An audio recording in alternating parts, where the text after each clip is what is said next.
Students, I am Shivani and most welcome to our new channel Mission Gyan Ganga. हम लोग last video में देखे थे कि किसी भी फिजिकल क्वांटिटी की एसआई यूनिट्स और डायमेंशनल फार्मूला किस तरह बनाए जाते हैं, और हम लोग साथ में देखे थे कि डायमेंशन क्या होती है, उसके डेफिनेशन को देखे थे। हम लोग डायमेंशन को 3 डेफिनेशन की हेल्प से समझे थे। देखिए, डायमेंशन को समझने के लिए तरीके अलग हैं, अलग अलग हो सकते हैं, लेकिन उनका मीनिंग एक ही होता है कि किसी भी चीज़ को मेज़र करना डायमेंशन कहलाता है। देखिए, हम लोग जो सेकंड डेफिनेशन क्या देखे थे कि जितनी भी मूल राशि है 7 फंडामेंटल क्वांटिटी, वो मूल राशि डायमेंशन कहलाती है। तो उनको हम लोग डायमेंशन किस बेस पे कह पा रहे थे? क्योंकि हम लोग लेंथ को मेज़र कर पा रहे थे, टाइम को मेज़र कर पा रहे थे, द्रव्यमान को मेज़र कर पा रहे थे। इस बेस पे हम लोग जो फंडामेंटल क्वांटिटी थे उसको हम लोग क्या बोल दिए? डायमेंशन। ठीक है। वैसे हम लोग थर्ड डेफिनेशन क्या देखे थे व्युत्पन्न राशि में, कि व्युत्पन्न राशि की डायमेंशन क्या होती है? तो व्युत्पन्न राशि यानी डिराइव्ड क्वांटिटी में डायमेंशन उसके पावर्स को हम लोग बोल रहे थे। ऐसा क्यों? क्योंकि जितनी भी व्युत्पन्न राशि है वो किससे मिलकर बनी होती है? मूल राशि से मिलकर बनी होती है। तो हम लोग पावर्स के हेल्प से समझ पाते हैं कि जितनी भी व्युत्पन्न राशि में मूल राशि कितनी बार आई है। कितनी बार आई है कहने का मतलब क्या होता है कि मूल राशि जो व्युत्पन्न राशि है उसमें मूल राशियों का मेजरमेंट कितनी बार किया जा रहा है। जैसे हम लोग एरिया का एग्जांपल लिए थे, तो एरिया में जो लेंथ का डायमेंशन था वो कितना था? 2 था। तो इससे हम लोग क्या मतलब निकाल पा रहे थे कि एरिया का जो एरिया में जो हम लोग लेंथ का मेजर कर रहे हैं वो कितनी बार कर रहे हैं? 2 बार कर रहे हैं। ठीक है। तो इस तरह से डायमेंशन क्या होता है कि उसको बताने के तरीके अलग अलग थे कि फंडामेंटल क्वांटिटी में ऐसे बताएंगे, व्युत्पन्न राशि यानी डिराइव्ड क्वांटिटी में ऐसे बताएंगे, लेकिन मीनिंग तो एक ही निकल रहा था कि किसी भी चीज़ को मेज़र करना डायमेंशन कहलाता है। तो इस तरह से हम लोग देखे थे डायमेंशन को।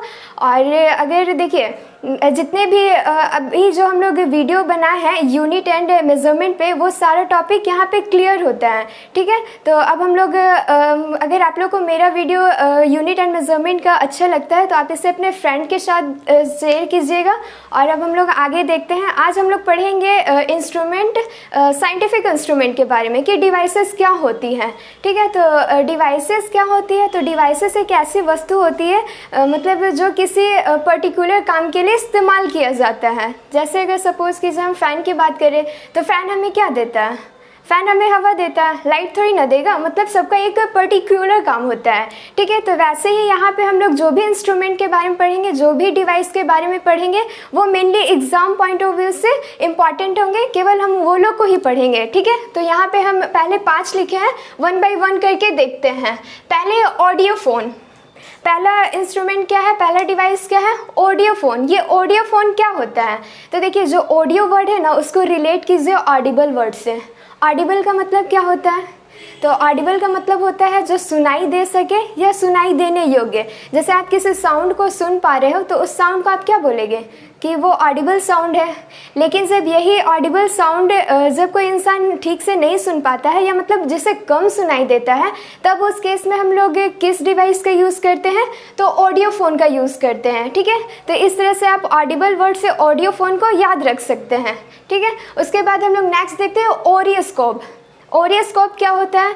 तो ओरियोस्कोप एक मेडिकल इंस्ट्रूमेंट है। ओरियोस्कोप को आप ऐसे रिलेट कर सकते हैं जैसे ऑरिकल वर्ड। ऑरिकल का मतलब क्या होता है? कान का बाहरी भाग।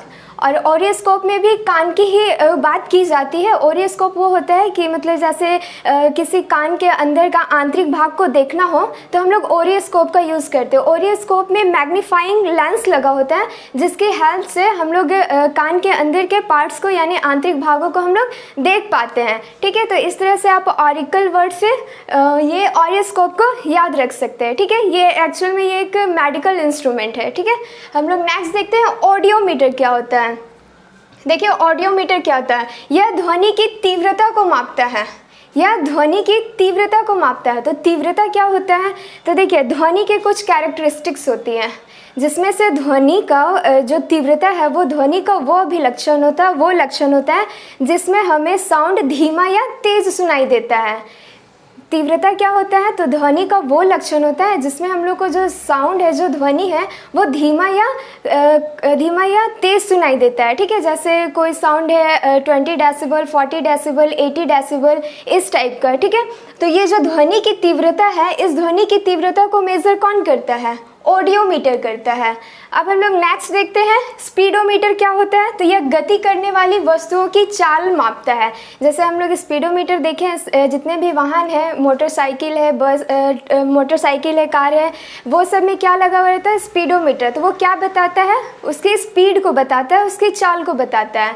ठीक है, तो और आगे देखते हैं नंबर 5 ऑडोमीटर। तो ऑडोमीटर क्या होता है, उस स्पीडोमीटर में ही ऑडोमीटर लगा होता है जो किसी वाहन द्वारा तय की गई दूरी को बताता है। तो ऑडोमीटर क्या बताता है, दूरी को बताता है, और स्पीडोमीटर क्या बताता है, तो चाल बताता है। ठीक है, अब हम लोग आगे देखते हैं। देखिए, पढ़ते तो सबको ही है, लेकिन आगे वही जाता है जिसे वो चीज़ें पढ़ा हुआ याद रहता है। तो ज़्यादा फोकस कीजिएगा कि हम जो कुछ भी पढ़ रहे हैं वो याद हो। याद करने का तरीका कुछ भी हो, मतलब जैसे याद करने के लिए ट्रिक क्या है, आपको तो डेली प्रैक्टिस करना होगा उस चीज़ को, जो चीज़ आप डेली पढ़ते हैं उस चीज़ को डेली प्रैक्टिस में लाइए। या सेकंड ऑप्शन है, अगर किसी चीज़ में आप कंफ्यूज होते हैं तो उसे ट्रिक की हेल्प से भी याद किया जा सकता है। जैसे अभी ऑडियो फ़ोन और ऑडियोमीटर बताएं, तो हो सकता है कि आप लोग कंफ्यूज कर जाएं कि ऑडियो फ़ोन ऑडियोमीटर दोनों तो वर्ड में थोड़ा सा सिमिलर आ रहा है, तो थोड़ा सा कंफ्यूज कर जाएं। तो देखिए, थोड़ा सा ट्रिक की हेल्प से भी समझने का कोशिश कीजिएगा कि जैसे ऑडियोमीटर है, तो ऑडियो के लास्ट में मीटर लगा हुआ है। तो मीटर क्या होता है, मीटर का मतलब मापना, यानी वो किसी न किसी चीज़ को माप रहा होगा।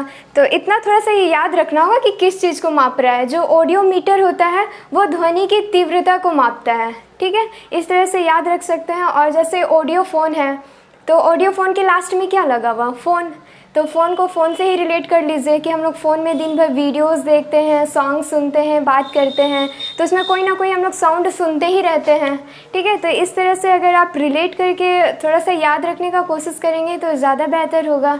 तो ऑडियो से आप मतलब ऑडियो फ़ोन को आप कैसे रिलेट कर सकते हैं कि ऑडियो फ़ोन क्या होता है, जिसको कम सुनाई देता है, यानी यहाँ पे सुनने वाला थोड़ा सा रिलेट कर पा रहा है। तो इस वजह से आप इस तरह से थोड़ा याद रख सकते हैं कि जो ऑडियो फ़ोन होता है वो ऐसे लोग इस्तेमाल करते हैं जिन्हें कम सुनाई देता हो। ठीक है, तो अब हम लोग आगे देखते हैं। नेक्स्ट है अल्टीमीटर। अल्टीमीटर को आप लोग कैसे याद रखेंगे, तो अल्टीमीटर जो अल्टी है वो अल्टीट्यूड से रिलेट कीजिए। अल्टीट्यूड का क्या मतलब होता है, हाइट। अल्टीट्यूड का क्या मतलब होता है, हाइट। तो अल्टीमीटर क्या होता है, इस यंत्र का उपयोग उड़ते हुए विमानों की ऊंचाई को मेज़र करने के लिए किया जाता है। तो अल्टीमीटर का यूज़ कब होता है, मतलब किसी भी रेफरेंस लेवल से, किसी भी फिक्स लेवल से किसी पर्टिकुलर वस्तु की जब हाइट मेज़र करनी हो, तब हम लोग इस केस में किसका यूज़ करते हैं, अल्टीमीटर का यूज़ करते हैं। ठीक है, नेक्स्ट है हमारा एरोमीटर। तो एरोमीटर को भी आप रिलेट कीजिए, एरो से थोड़ा सा रिलेट कर पा रहे एयर। तो इसका मतलब एरोमीटर क्या होता है, तो इस उपकरण का उपयोग वायु एवं गैस का भार तथा घनत्व ज्ञात करने में किया जाता है। तो एरोमीटर से आप रिलेट कर रहे हैं एयर, और एयर में बहुत सारी गैसेस होती है। तो इस तरह से आप याद कर सकेंगे कि वायु एवं गैसेस जो है उनका जो भार होता है, उनका जो घनत्व होता है, वो किस डिवाइस के थ्रू मेज़र किया जाता है, तो एरोमीटर से किया जाता है। ठीक है, नेक्स्ट हम लोग देखते हैं बैरोमीटर, जिसको हम लोग वायु दाब मापी भी कहते हैं। वो क्या होता है, तो इस यंत्र के द्वारा हम लोग बैरोमीटर के थ्रू वायुमंडलीय दाब को मेज़र करते हैं। बस ये वायुमंडलीय दाब को मेज़र करते हैं। अब यहाँ पे समझिए कि वायुमंडलीय दाब होता क्या है। पहले तो बताइए कि वायुमंडल क्या होता है। तो देखिए, जो हमारी अर्थ है, अर्थ जो है वो चारों ओर वायु से घिरी हुई है, चारों ओर वायु से घिरी हुई है। तो इसी को हम लोग क्या बोलते हैं, वायुमंडल कहते हैं। अब देखिए, जो वायु है ना, लगातार इस पर फोर्स लगाती है। जो हमारी अर्थ है लगातार फोर्स लगाती है, यानी हम लोग पे भी जो वायु है वो फोर्स लगाती है।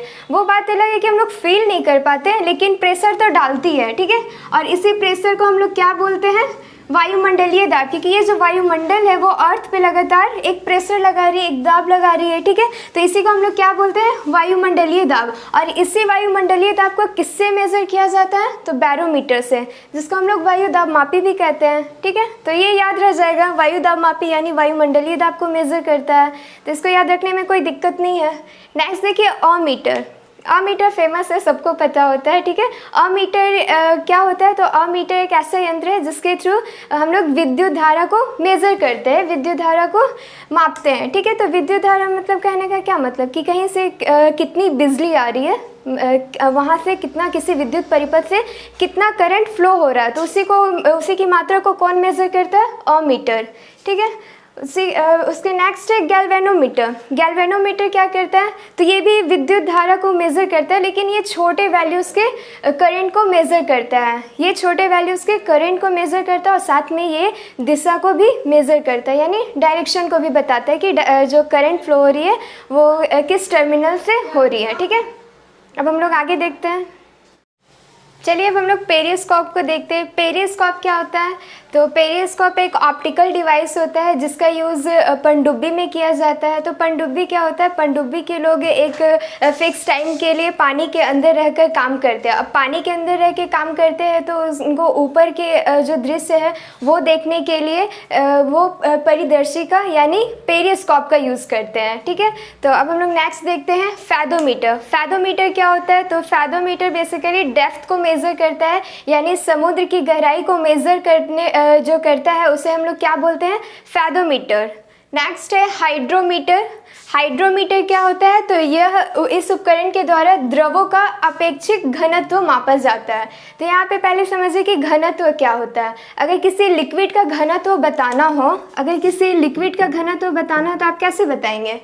या तो वो गाढ़ा होगा या तो पतला होगा, यानी डाइल्यूट और कॉन्सेंट्रेट आप बताएंगे। अगर किसी भी द्रव का कोई भी द्रव अगर पतला है तो यानी उसका घनत्व कम है। अगर कोई द्रव गाढ़ा है या कॉन्सेंट्रेट है तो उसका घनत्व क्या होगा? ज़्यादा होगा।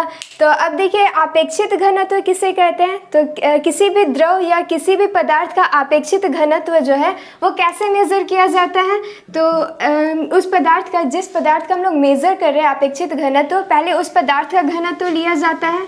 ठीक है, उस पदार्थ का घनत्व लिया जाता है डिवाइडेड बाय हम लोग जल के घनत्व से हम लोग डिवाइड कर देते हैं। तब हमें क्या मिलता है? रिलेटिव डेंसिटी यानी अपेक्षित घनत्व मिल जाता है हमें उस पदार्थ का।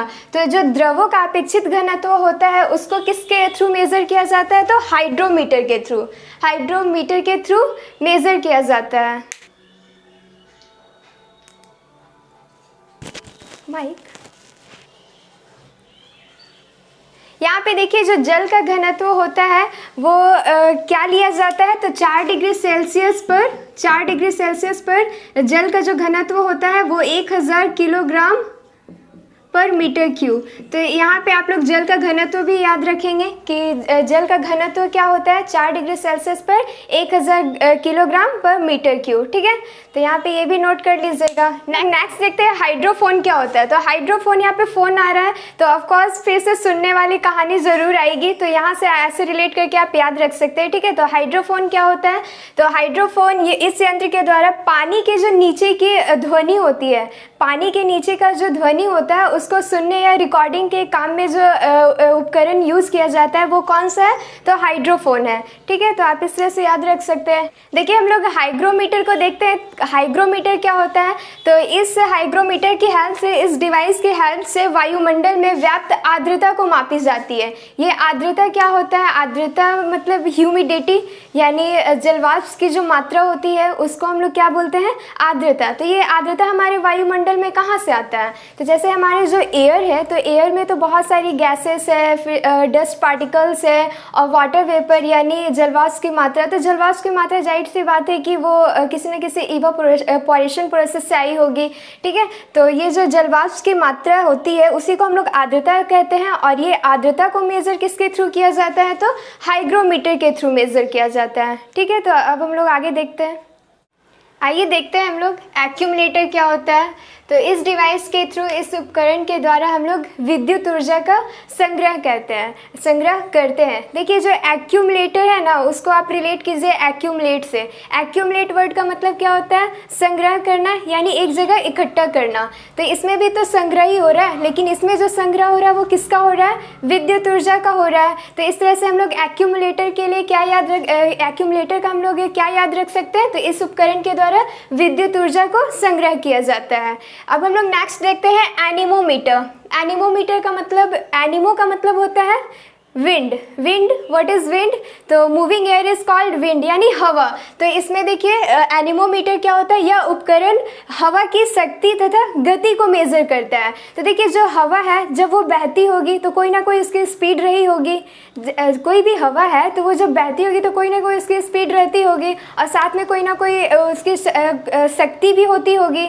जैसे थोड़ा सा प्रेशर लगाएगा तो वो क्या है? एक तरह से शक्ति है। तो इस तरह से जो एनीमोमीटर है तो वो कैसा उपकरण है? तो ये हवा की गति और शक्ति को मेजर करता है। नेक्स्ट देखिए वोल्ट मीटर। वोल्ट मीटर क्या होता है? तो यह विद्युत परिपथ में दो बिंदुओं के बीच के विभवांतर को मापने वाला यंत्र है। जैसे यहाँ पे एक वायर है तो इसका 2 पॉइंट हम यहाँ पे ले लेते हैं, यहाँ पे ले लेते हैं ए और बी, 2 पॉइंट ले लिए। तो इनके बीच का जो विभवांतर है वो जो विभवांतर मतलब डेवलप हो रहा है, उस विभवांतर को मेजर करने के लिए हम लोग कौन सा यंत्र यूज़ करते हैं? तो वोल्ट मीटर। इसको हम लोग हिंदी में विभवमापी भी बोलते हैं। ठीक है, हम लोग और आगे देखते हैं। नेक्स्ट है पायरोमीटर।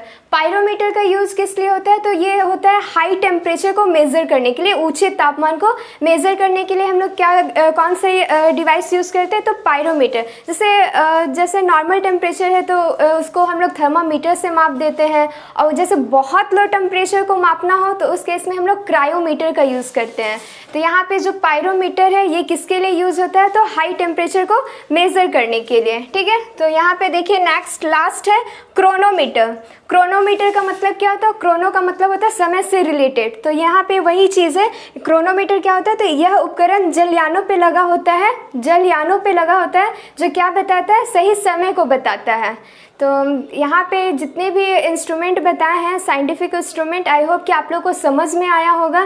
तो इस वीडियो को हम लोग यहीं पे समाप्त करते हैं। आगे न्यू वीडियो में हम लोग न्यू टॉपिक के साथ मिलेंगे। तो आज के लिए इतना ही। Thanks for watching.